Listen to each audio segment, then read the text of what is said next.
Hello and welcome to your latest Dr. D video. There hasn't been one for a while, for which I apologize, but life intercedes.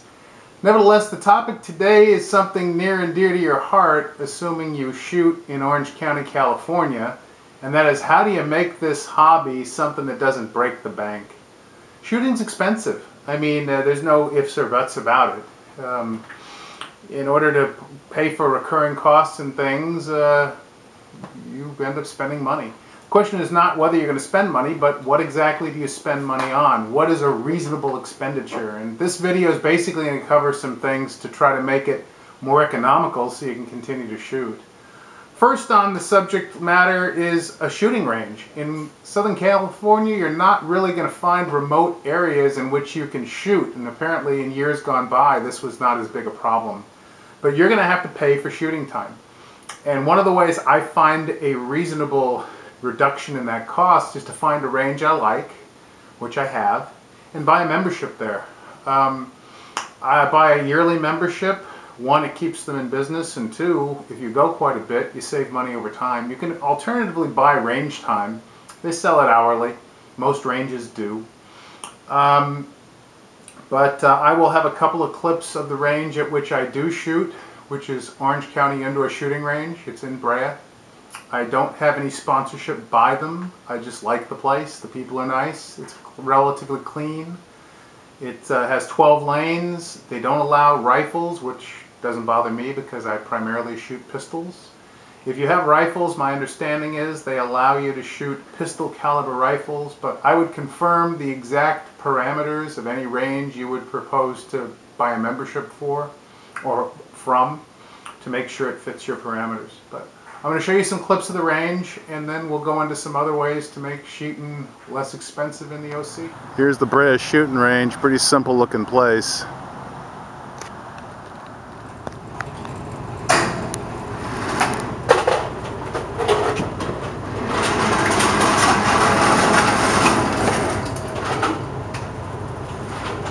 Right around 7 yards, look pretty good.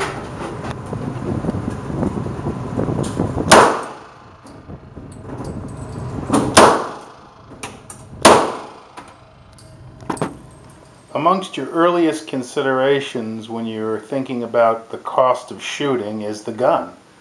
Here is one of my guns. It could easily be my only gun, but nevertheless, when you're thinking about a gun, you're thinking about, to an extent, an investment. This is a Smith & Wesson Model 60, which I picked up used. It's stainless steel.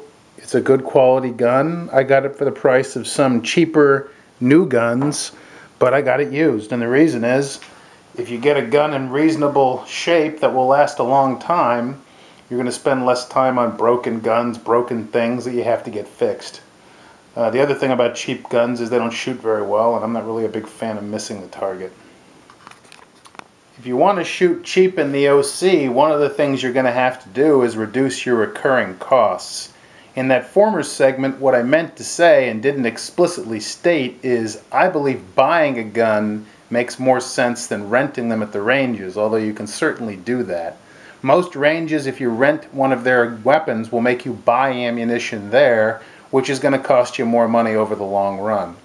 One of the other issues, of course, is whether you buy or not ammunition. Ammunition is not cheap.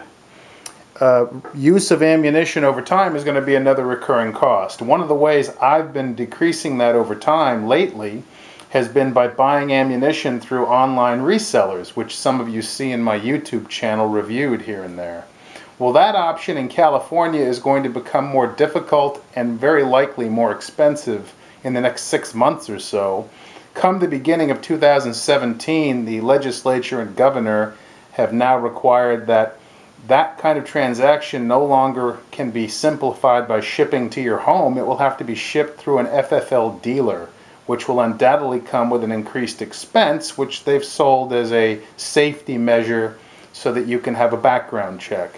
What that's really going to do is make it more expensive to buy ammunition online. In fact, the advantage might disappear. One of the other things that can be done is reload. You can reload your own ammunition, which is, this bullet here is a reload. You can tell by the relative dinginess of the brass. Some people don't want to do that, but at least at present, the California legislature hasn't specifically targeted those who reload. So that would be another way to reduce ammunition costs.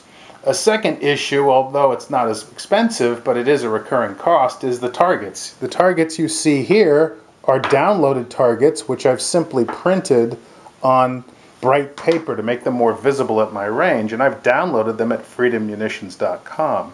Now, sure, you can only make 8.5 by 11 sheets, but I would contend that if you're shooting regularly, you should be able to hit an 8.5 by 11 sheet at a reasonable distance, and you should be working to do that anyway.